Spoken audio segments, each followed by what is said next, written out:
পৃথিবীর প্রতিটি জিনিস পরিমাপ করার জন্য আলাদা আলাদা যন্ত্র আছে, এটা জানেন তো? আপনাকে যদি এই জমিনটা মেপে দেওয়ার জন্য বলা হয় যে এই ফুটবল ময়দানটা মেপে দেন, আপনি দাড়ি পাল্লায় তুলে দেবেন? এটা মাপার জন্য গজ লাগবে, ফিতা লাগবে, এটা ঠিক আছে তো? বলেন। এই যে চা দিয়েছেন আপনাকে, এই চা এখন যদি বলি মেপে দেন, এর ভেতরে ফিতা দিয়ে মাপবেন। এটার জন্য সিসি লাগবে, লিটার লাগবে, কথা বলছেন না কেন? এখন যদি আপনাকে আমি এতগুলো চাউল দিয়ে বলি মেপে দিন, আপনি একটা একটা করে গণনা করবেন, 1 2 3। এটা মাপার জন্য কেজি লাগে, পাথর লাগে, বাটখারা লাগে, এই কথা বলা লাগবে। প্রতিটি জিনিস আমরা পরিমাপ করার জন্য আলাদা আলাদা জিনিস পেলাম। বলেন। এই যে কিয়ামতে আল্লাহ আমল মাপ দেবে, আমল মানে কাজ মাপার জন্য একটা আলাদা যন্ত্র আছে না? কাজ মানুষ মাপে কি দিয়ে? গুরুত্ব দিয়ে।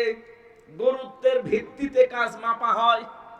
আপনি আসলে কাজটা গুরুত্ব দিয়ে করেছেন কিনা এর উপরে আমি কাজ পরিমাপ করতে পারি।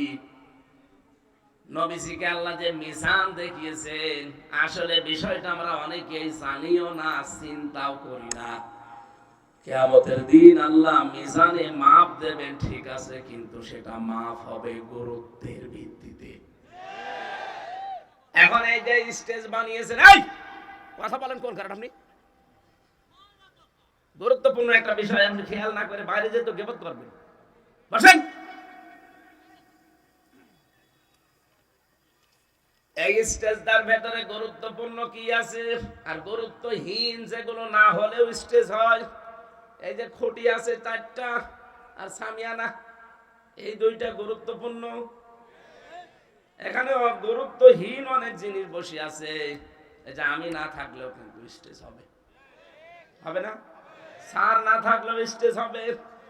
এই যে কার্পেট বিছিয়েছেন, চা খাওয়ার জন্য কাপ দিয়েছেন, পোস্টার আছে, এই যে তাওয়াল আছে, এই টেবিল চেয়ার আছে, বলেন এগুলো না থাকলেও কি মানুষ বলবে না যে না এটা স্টেজ না?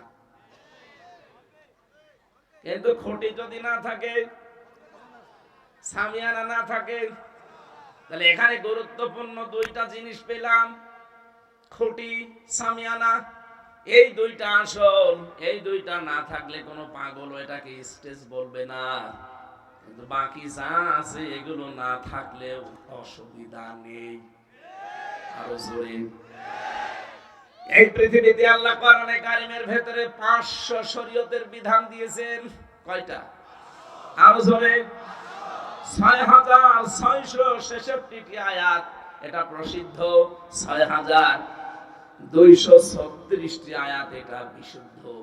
আপনি যে কোনোটা মানতে পারেন, অসুবিধা নেই। 6666টি আয়াতের ভেতরে 500 আয়াত হচ্ছে শরীয়তের বিধান, যেটা গুরুত্বপূর্ণ ফরজ বলা হয়। এই জন্য দুনিয়ায় যত ফরজ বিধান আপনি দেখবেন, প্রতিটি ফরজ বিধানের ভেতরে আবার গুরুত্বপূর্ণ কিছু আল্লাহ আলাদা করেছেন। এই যে নামাজ, নামাজের বাইরে ভেতরে মিলে ফরজ কয়টা? 13টা। বলেন বলেন। আপনি 12টা আদায় করলেন, একটা আদায় করেননি। এখন যদি বলেন আমার তো 12টা আদায় হয়েছে, একটা নাই ছেড়ে দিয়েছি, তাতে কি? অন্তত 12টা সওয়াব আমারে দেন। আপনার কি একটা সওয়াব হবে? কি হবে? 0, শূন্য, কোনো দাম নেই। পুরা 12টায় মাটি। কি বুঝলেন এখান থেকে? সারা জীবন তো নামাজ পড়েন, এরকম ফরজ বিধান দুনিয়ায় যত আছে সবগুলোতে আলাদা আলাদা আলাদা কিছু গুরুত্বপূর্ণ জিনিস সব ভাগ করা আছে। হজের ফরজ নেই, রোজার ফরজ নেই, যাকাতের ফরজ নেই। কোন বিধান আছে দুনিয়ায় যে ফরজ অথবা বিধান নেই? দেখবেন প্রতিটি ফরজ বিধানের ভেতরে আবার ফরজ। নামাজ যেমন ফরজ, নামাজের ভেতরে আবার ফরজ কয়টা? আল্লাহ রাব্বুল আলামিন এই পৃথিবীর ভেতরে আমাদেরকে পাঠিয়েছেন, ইন্নী জাইলুম ফিল আরদি খলিফা। আমি তোমাদেরকে জমিনে খলিফা করে পাঠালাম। কি করে? আরো জোরে বলেন, বলেন তো ইন্নী জাইলুন ফিল আরদি। আল্লাহ যদি বলতেন ফিল খানকা খলিফা, যে খানকায় পাঠালাম খলিফা করে, তাহলে আপনি আল্লাহর ওলির মুরিদ হয়ে গেলে আপনার দায়িত্ব শেষ। কি আপনি ওখানে মুরিদ হয়ে গেলে আপনার আর কোনো চিন্তা ছিল না, কয়দিন পরে দেখবেন আপনি খলিফা হয়ে গেছেন। আপনাকে কোন দরবারের খলিফা করে আল্লাহ পাঠাননি। এই ফরিদপুরে তো দরবার বহু আছে, যে কোনো এক দরবারের খলিফা হয়ে গেলে আপনার জীবন সাকসেস। আল্লাহ বলেন না, আপনাকে আমি পাঠিয়েছি জমিনের খলিফা করে। কোথায়? আরো জোরে বলেন। আপনি নিজের বিবেককে একেবারে প্রশ্ন করেন তো, আপনি কি জমিনে আছেন? না। আপনি মাদ্রাসায় আছেন পড়ে, আপনি মসজিদে আছেন পড়ে, আপনি খানকায় আছেন, আপনি দরবারে আছেন। জমিন ফাঁকা পেয়েছে জালেমরা, 180 মাইল বেগে চালাচ্ছে। তাহলে খলিফা হিসেবে থাকতে হলে খানকায়, দরবারে, কবরে, মাজারে, না কোথায় থাকা লাগবে? আরে ভাই, এই কথাই তো বোঝাতে চাই যে আমাদের জমিনে থাকা লাগবে।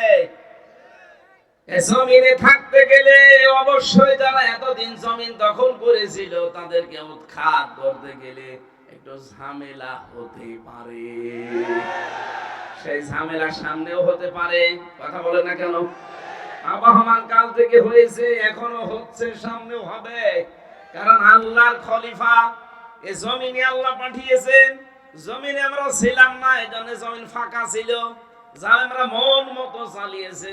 এখন যেহেতু আপনি এসেছেন, ওরা তো এমনি এমনি আপনাকে ছাড়বে না। কিন্তু আমরা যেহেতু আল্লাহর খলিফা, এই জমিনে আমরা থাকবই। এখানে থাকতে চাই কেন? কারণ এই জমিনে আল্লাহ কোরআন দিয়েছেন। বলেন না কেন? এই কোরআন এই জমিনে দেয়নি। এর ভেতরে 500 শরীয়তের বিধান আছে। আমি যেমন নামাজের 12টা ফরজ আদায় করলে আর একটা না করলে আমার পুরা নামাজ বাতিল, একটা সওয়াব হবে না, পুরা জিরো, শূন্য। কারণ গুরুত্বের ভিত্তিতে আপনি প্রথম কাজটাই করেননি। ঠিক তেমনি এই 500 বিধানের 499টা হয়তো আপনি মানেন, কিন্তু একটা মানেননি। এদিকে তাকান, 499টা মানেন, একটা মানেন না, এবং আপনি বিরোধিতা করেন। আল্লাহর কসম, ওই 499টা মানলেও আপনার সওয়াব হবে জিরো। এই জমিনে নামাজ পড়া ফরজ, আপনিও বলছেন, আমিও বলি, আমিও জানি। রোজা রাখা ফরজ, আপনিও মানেন, আমিও মানি। কিন্তু কোরআন দিয়ে সংসদ চালাতে হবে, এটাও যে ফরজ আমি জানি, আমি মানি, আপনি জানেন, কিন্তু আপনি মানেন না। এটাকে তখন আপনি বলেন এটা রাজনীতি, এটা ধর্ম ব্যবসা। আপনি জানতে মাতাল হলে তো তাহলে ঠিক আছেন, এক কথা বলেন না কেন? আপনাকে আমি বাঁচাতে চাই ভাই, আপনি ভুল করছেন, বুঝে করেন আর না বুঝে করেন, আপনার 499টা আদায় হচ্ছে। আকিমুস সালাত যেমন কোরআনে আল্লাহ দিয়েছেন, আতুজ যাকাত যেমন দিয়েছেন, আন আকিমুদ্দিন ওইরকম দিয়েছেন। সুতরাং নামাজ পড়বেন, রোজা রাখবেন, হজ করবেন, যাকাত দেবেন, বাবা 499টা পালন করবেন। কিন্তু আকিমুদ্দিন, এই জমিনে আল্লাহর খলিফারা তার দিন কায়েম করবে, এটা আপনার কাছে রাজনীতি মনে হয়, দুনিয়ার কাজ মনে হয়। আল্লাহর কসম, 13টা ফরজের 12টা আদায় করে যেমন একটা সওয়াব পাননি, 499টা মানতে পারেন, একটা মানেননি, আপনিও কিচ্ছু পাবেন না। কিয়ামতে আল্লাহ যখন মাপ দিয়ে দেখবে, আরে 499টা হয়েছে আর একটা কই, একটা সওয়াব নেই, পুরা জিরো, শূন্য হয়ে যাবে। এটা যারা সহজে বুঝে ফেলেছেন ভালো, যারা এখনো বোঝেননি এদিকে আসেন, কানের নিচে 2টা করে দিচ্ছি, তখন বুঝবেন। এত সহজ করে বলার পরও আপনি না বোঝার ভান করে থাকেন, ঘন্টার জায়গা পান না। না, এই বোয়ালমারি এখন যদি তেলের কেজি 60 টাকা হয়, ফরিদপুর শহরে যদি 59 টাকা হয়, 1 টাকার জন্য দরকার ওখানে যাবে। এটা তো বেশ ভালোই বোঝো। ফরজ নামাজের উদাহরণ দিলাম, 12টা ফরজ আদায় করি, একটা আদায় না করলে পুরাটা মাটি। আর 499টা আদায় করো, দিন কায়েমত একটা, এইটা আদায় করতে গেলে তখন রাজনীতি মনে হয়, দুনিয়ার কাজ মনে হয়। কিয়ামতে আল্লাহ যখন মিজানে মাপবে তখন গুরুত্বহীন, কিচ্ছু পাবে না। আমি দেখতে পাচ্ছি আয়াতটা পড়ে আমি অনেকেই কিন্তু ধরা খেয়ে বসে আছি। এখন আপনি কি করবেন? আপনার বিবেককে কাজে লাগান। আমার মনে হয় যদি আপনি এই ওয়াজ বুঝে থাকেন, এ মাহফিল সাকসেস। আর যদি না বোঝার ভান করে বসে থাকেন যে আমারে বোঝাতে পারলে আমার বউ দিয়ে দেব, ওর বউ বলছে তুমি কি করলে, বলছে আরে আমাকে বোঝাতে পারলে তো আমারে বোঝাতেও পারবে না, বউ দেব। আপনি এইরকম ধান্দায় যদি থাকেন, এখানে 1 ঘন্টা কেন, ওরা 45 মিনিট সময় আছে, তারপরেও বলছে না আমার যে শরীরের অবস্থা 5 মিনিট কথা বলাই ঠিক না। ডাক্তার বলছে সারাদিন সারাতে ঘুমাবে। জালেমরা একেবারে শান্তিতে রেখেছিল 3 বছর, ফাঁসির কন্ডেম ছেলে 3টা বছর আমার শেষ করে দিয়েছে। আমি তো বেঁচে আছি, আমার মনে হয় এটা দয়া আল্লাহ। ডায়াবেটিস কত চলছে, কোন সময় হয় 15, 19, 27। আমার এই শরীরে ডায়াবেটিস, শয়তানও বিশ্বাস করে না, কিন্তু আছে। জালেমরা 3টা বছরে আমার কতগুলো রোগ এদের কারণে হয়ে গেছে, খাবার দাবারও দিত না ঠিক মতো। এই জন্য বলছি আগামী থেকে আমির জামাত ডক্টর শফিকুর রহমান হাফিজাহুল্লাহ, ওনার কাছ থেকে উনি জানিয়েছে প্রত্যেক জেলায় একটা করে নেবেন, মানুষজন সব ওখানে যাবে। আর লেখাপড়া করবেন, এক একটা সাবজেক্টের উপরে কমপক্ষে 60 ঘন্টা পড়া লাগবে। আমরা যা বলি এই যে আন্দাজে 1 মোসানবীর কাহিনী 2.5 ঘন্টা বলছে, যা শোনে ওরাও বোঝে না, যে বলে ওরাও বোঝে না। আমি 20 মিনিট কথা বলছি, এই গুরুত্বপূর্ণ কথাগুলো আপনি টের না পেলেও স্যার টের পেয়েছে। কি বলতে চেয়েছি আপনি বুঝেছেন?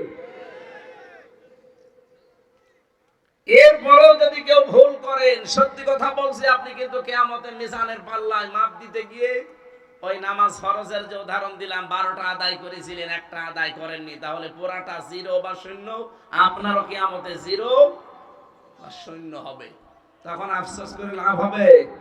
নবীকে আল্লাহ এই মিজান দেখিয়েছিলেন যে আপনি এইটা পৃথিবীর ময়দানে মানুষকে বলবেন যে গুরুত্বপূর্ণ কাজগুলো আগে করো।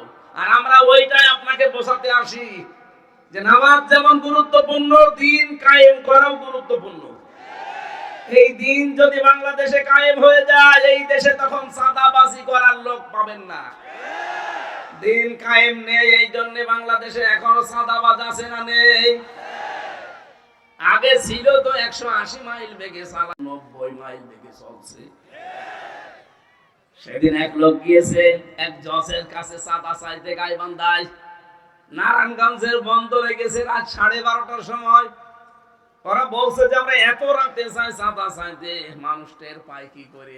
আরে বেটা, আমি রিমান্ডে ওদের মেশিন দেখেছি। আমার এই যে 10 দিন ওরা রিমান্ডে নিয়ে বিভিন্ন জিনিস দেয়, আমার উপকার হয়েছে, কষ্ট হয়েছে, উপকার হয়েছে। ওরা এমন এমন মেশিন ইসরায়েল থেকে নিয়ে এসে রেখেছিল। আপনি মনে করছেন আমি রাত 2টার সময় যাই চাঁদা চাইতে? মানুষ জানে কি করে? আপনি পায়খানায় বসে বসে কি করেন তা ওরা ওখানে বসে বসে দেখতে পাচ্ছে, জানেন? 18 কোটি মানুষ ওদের হাতের থালার ভেতরে, এদের থালার ভেতরে যা আছে দেখতে পাচ্ছেন না? এই রকম করে রেখেছে। আপনাদেরকে যারা এই উলট পালট কাজে নিজেদের জীবন অলরেডি আরম্ভ করে দিয়েছেন 5 তারিখের পরে, তাদেরকে হালকা সতর্ক করছি, আপনি কিন্তু টের পাচ্ছেন না। গোয়েন্দা বিভাগ যারা আছে দেশে কাজ করে, সর্বোচ্চ আমি মাঝে মাঝে যোগাযোগ রাখি, দেখি এরা বলছে হুজুর দেশটাতে শুধু আমরা এখন দেখতেছি কে কি করে। এতদিন তো যাই হোক হয়েছে, খেয়েছে, এখনো সামনে কাদের কাছে দিলে মানে খালি খাবো খাবো এই চিন্তায় আছে, এটা শুধু দেখতেছি। অলরেডি আমাদের প্রায় দেখা হয়ে গেছে যে কে কি করতে পারে সামনে। এমনি দলে দলে মানুষ ডাক্তার শফিকুর রহমানের পেছনে ছুটতেছে এমনি। আর আইতান নাসা ইয়াদখুলুনা ফি দীনিল্লাহি আফওয়াজা, হে নবী আপনি দেখতে পাবেন দলে দলে পালে পালে মানুষ ইসলামে প্রবেশ করছে। কোথায় 100 জনের মাত্র 15 জন, 5 মাসের ব্যবধানে হয়ে গেছে 100 জনের 58 জন। এমনি জালেমদের সহ এই মুনাফিকদের মাথা খারাপ হয়ে গেছে এমনি এই কারণে, কারণ তারাও তো অন্তত বললাম না জাতে মাতাল হলো তালে ঠিক আছে, দেখতে পাচ্ছে যে হচ্ছেটা কি।